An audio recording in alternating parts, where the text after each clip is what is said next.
प्रिय छात्रों, नमः संस्कृताय। आवाज आपके पास स्पष्ट आती ही होगी। तो आज हम लोग संख्या लिखा है ना, यहां देखिए संख्या अर्थात इसका प्रयोग कैसे होगा तीनों लिंगों में। यदि एक बोलते हैं हिंदी में तो फिर संस्कृत में क्या बोलेंगे? एकः। पुल्लिंग में एकः और स्त्रीलिंग में एका। पुल्लिंगे एकः, स्त्रीलिंगे एका, नपुंसकलिंगे एकम। ठीक। एकः बालकः, एका बालिका, एकम फलम, एकम पुष्पम। ठीक। तो देखिए इनका सातों विभक्तियों में रूप चलता है। फिर स्त्रीलिंग में भी वही, नपुंसक में भी वही। तो हम ये याद रखें आप सब कि एक वचन होगा। एक शब्द का हमेशा एक वचन में रूप चलता है सातों विभक्तियों में। तो देखिए पुल्लिंगम प्रथमा से लेके सप्तमी तक है ना, उसी तरह स्त्रीलिंग में वही प्रथमा से लेके सप्तमी तक, नपुंसक में भी। ठीक है, अर्थात इसका न द्विवचन होता है और न बहुवचन होता है। अर्थात यदि आप एक शब्द का शब्द रूप चला रहे हैं तो आपको केवल प्रथमा से लेके सप्तमी तक एक ही वचन में चलाना होगा। क्या? तो एकः, एकम, एकेन, एकस्मै, एकस्मात्, एकस्य, एकस्मिन्। तो आपको याद भी करना है। ठीक है, तो ये कहा एकम एकेन, जैसे रामः रामम रामेण, एकः एकम एकेन। ठीक, वहां रामाय बोलते थे, यहाँ एकाय बोलेंगे। वहां रामात कहते थे, यहाँ एकस्मात् बोलना पड़ेगा आपको। देखिए एकाय नहीं बोलना है, एकस्मै बोलना है। क्षम्यताम, क्या बोलना है? एकस्मै।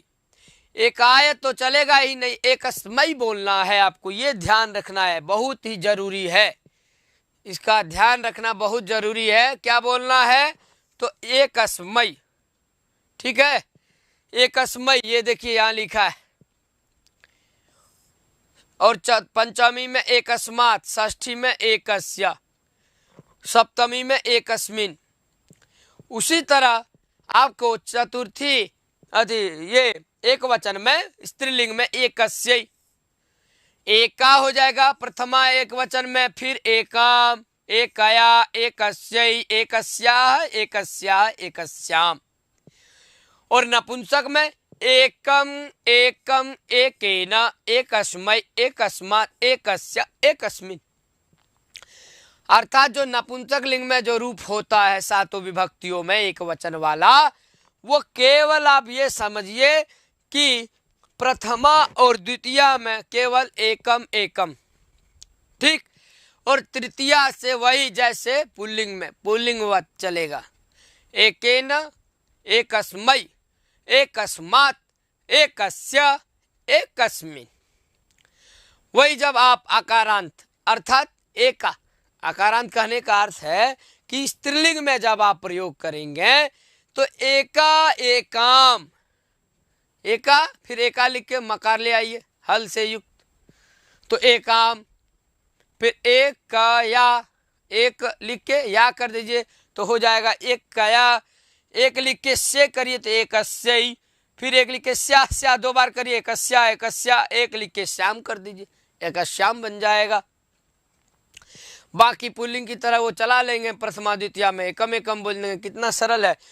तो इसको याद करें आप सब, गाएं। एकः एकम एकेन, एकस्मै एकस्मात्, एकस्य एकस्मिन्, एक एकम एकेन, एकस्मै एकस्मात्, एकस्य एकस्मिन्।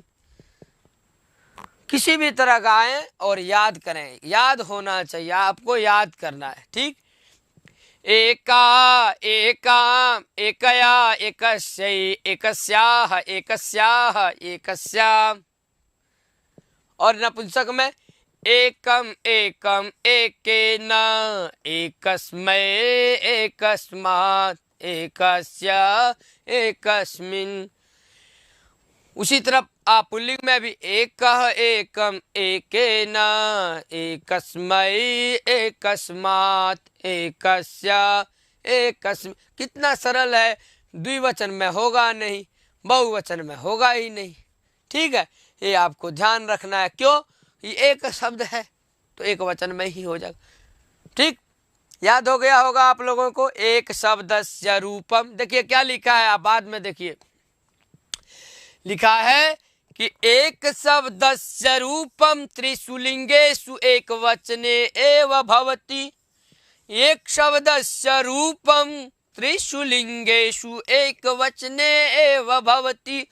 अर्थात एक शब्द का जो रूप है, अर्थात एक शब्द का रूप तीनों लिंगों में एक वचन में होता है।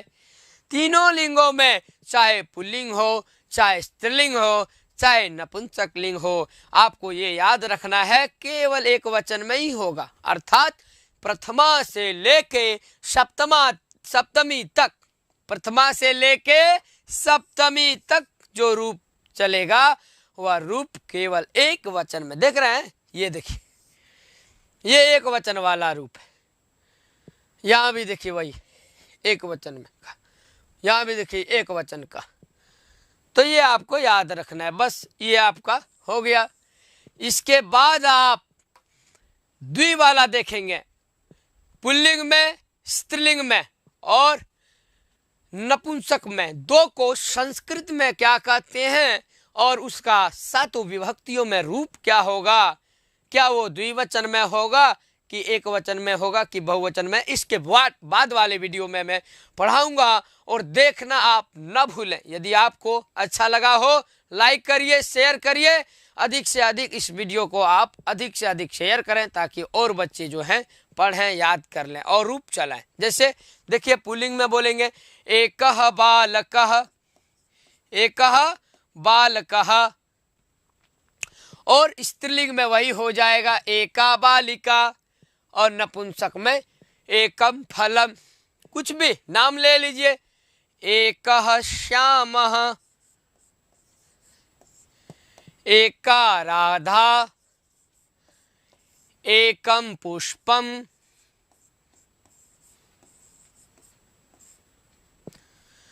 ठीक, तो इस तरह से प्रयोग होगा सातों विभक्तियों में। एका बालका एकम बालकम एकेन बालकेन एकस्मै बालकाय एकस्मात् बालकात् एकस्य बालकस्य एकस्मिन् बालके एकस्मिन् बालके। उसी तरह यहाँ भी एका बालिका एकां बालिकां एकया बालिकया एकस्यै बालिकस्यै एकस्यै बालिकायै। यहाँ ध्यान देना है, चतुर्थी में विशेष विशेषण जब आप पढ़ेंगे तो वहां हो जाएगा एकस्य बालिकायै। क्या हो जाएगा?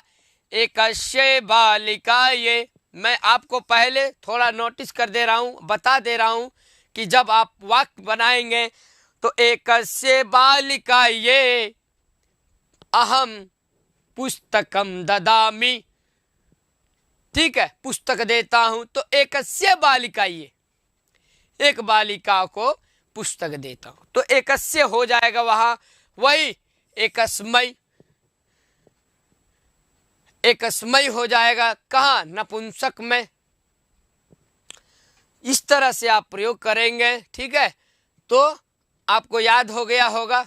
एकः एकम एकेन एकस्मै एकस्मात् एकस्य एकस्मिन् एका एकाम एकया एकस्यै एकस्याः एकस्याः एकस्याम् एकम एकम एकेन एकाय। गलती हो जाएगा, एकाय बोलेंगे तो गलत हो जाएगा, आपको एकस्मै बोलना है। यहाँ ध्यान देना है। चतुर्थी में एकस्मै, फिर एकस्मात्, फिर एकस्य, फिर एकस्मिन्।